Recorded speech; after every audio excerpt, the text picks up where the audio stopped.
One of the most dangerous kind of ghost is the handsome or beautiful spirit who lures a member of the opposite sex to his or her destruction.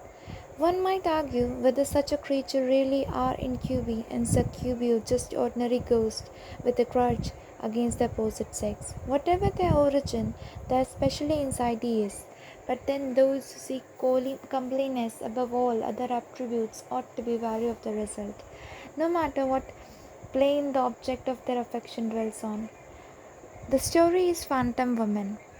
He took an all possessing burning fancy to her from the first. She was neither young nor pretty, so far as he could see, but she was wrapped round with mystery. That was the key of it all. She was noticeable in spite of herself. Her face at the window, sunset after sunset, her eyes gazing out mournfully through the dusty panes, hypnotized in the lair. He saw her through the twilight night after night, and he grew at length to wait through the days in a feverish waiting for dusk, and that one look at an unknown woman. She was always at the same window on the ground floor, sitting, doing nothing. She looked beyond, so infatuated Selector fancied at him. Once he even thought that he detected the ghost of a friendly smile on her lips. Their eyes always met with a mute desire to make acquaintance. This romance went on for a couple of months.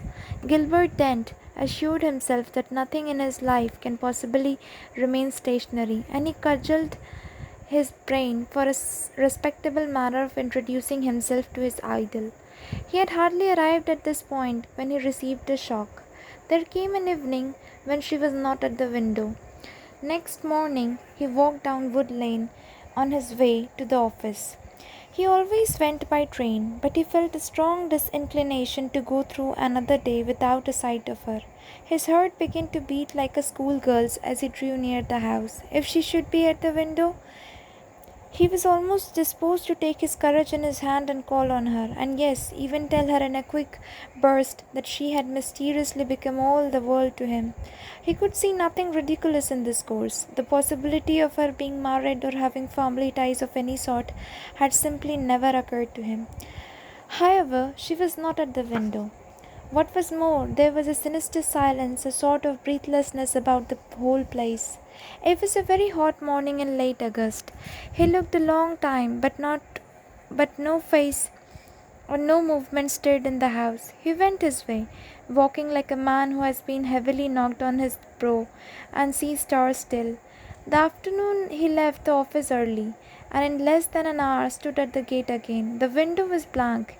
He pushed the gate back, it hung on the hinge, and walked up to the drive to the door. There were five steps leading up to it.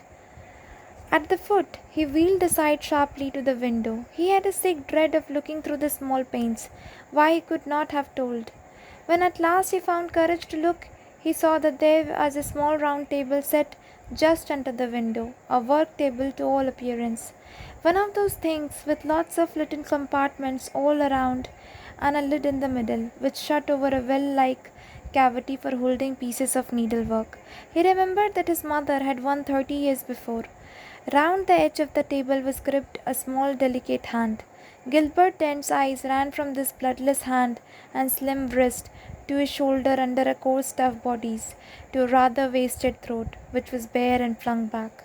So this was the end. Before the beginning, he saw her. She was dead, twisted on the floor with a ghastly face turned up towards the ceiling, and stiff fingers caught in the dispersion round the work table. He fumbled away along the path and into the lane. For a long time he could not realize the horror of this thing. The influence of the decayed house hung over him. Nothing seemed real. It was quite dark when he moved away from the gate and went in the direction of the nearest police station. That she was dead. This woman, whose very name he did not know, although she influenced him so powerfully, he was certain.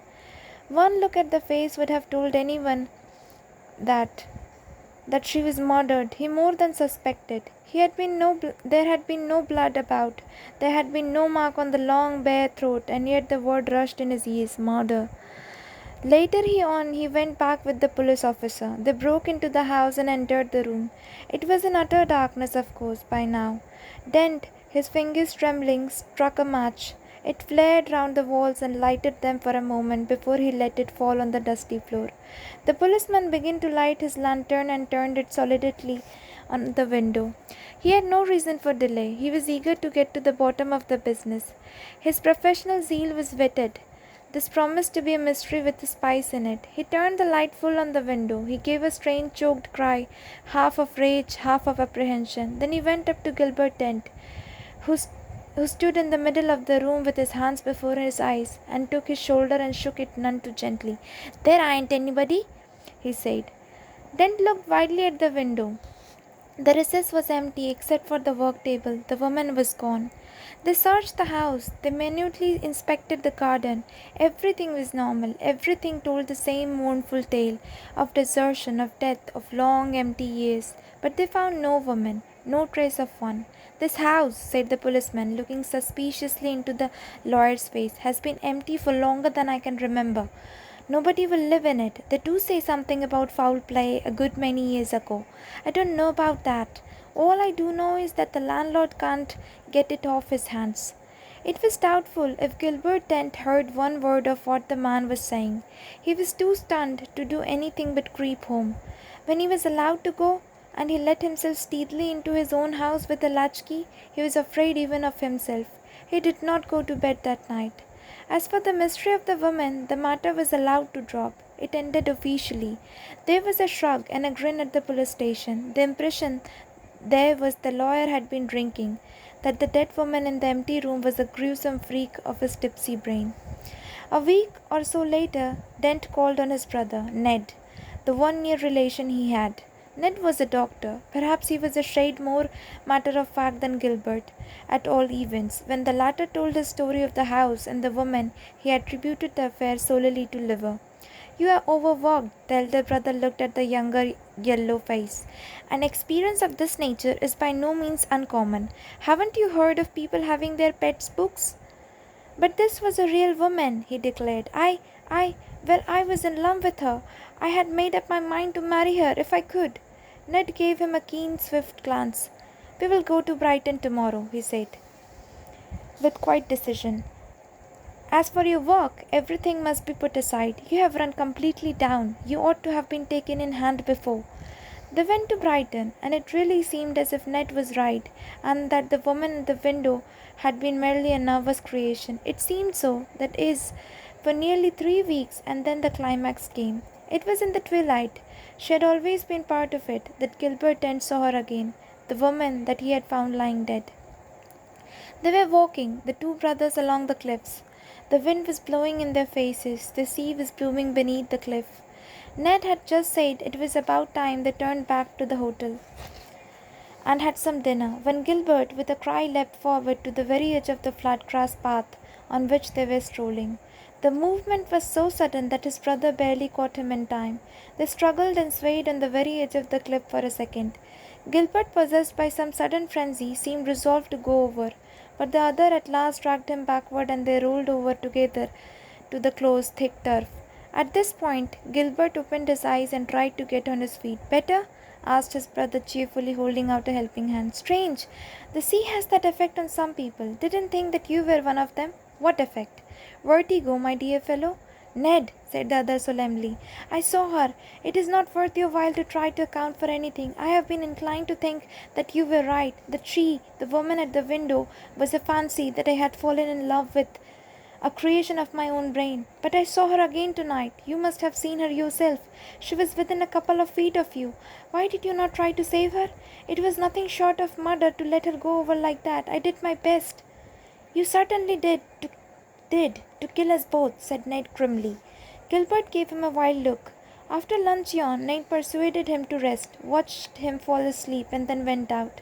In the porch of the hotel, he was met by a waiter on his return, who told him that Gilbert had left about a quarter of an hour after he had himself gone out.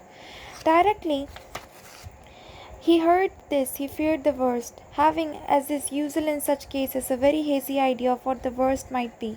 Of course he must follow him without a moment's delay, but a reference to this timetable told him that there was not another train for an hour.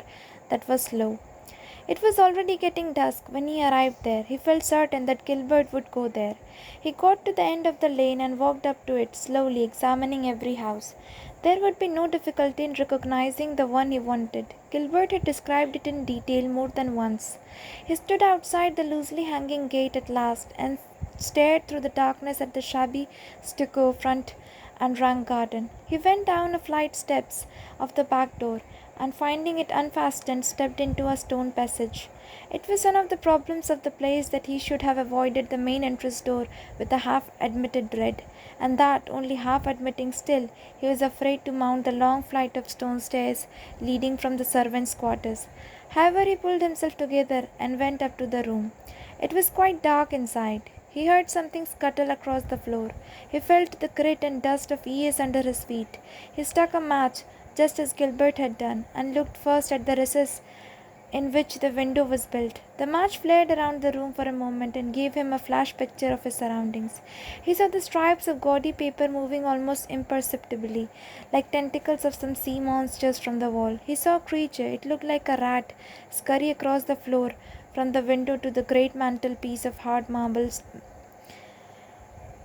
If he had seen nothing more than this, he saw in detail all that the first match had flashed at him. He saw his brother lying on the floor, a ghastly coincidence. His hand was caught around the edge of the work table as hers had been. The other hand was clenched across his breast. There was a look of great agony on his face, a dead face, of course. This was the end of the affair. He was lying dead by the window where the woman had sat every night at dusk and smiled at him. The second match went out. The brother of the dead man struck a third. He looked again closely, then he staggered to his feet and gave a cry. It rang through the empty rooms and echoed without veering down the long stone passages in the basement. Gilbert's head was thrown back, his chin peaked to the ceiling. On his throat were livid marks. The doctor saw them distinctly. He saw the grip of small fingers, the distinct impression of a woman's little hand. The curious thing about the whole story, the most curious thing perhaps, is that no other eye ever saw those murderous marks. So there was no scandal, no chase after the murderer, no undiscovered crime. They faded. When the doctor saw his brother again in the full light and in the presence of others, his throat was clear, and the post mortem proved that the death was due to natural causes. So the matter stands and will. But where the house and its overgrown garden stood runs a new road with neat red and white villas. Whatever secret it knew, if any, it kept discreetly. Ned Dent is morbid enough to go down the smart new road in the twilight sometimes and wonder, just wonder.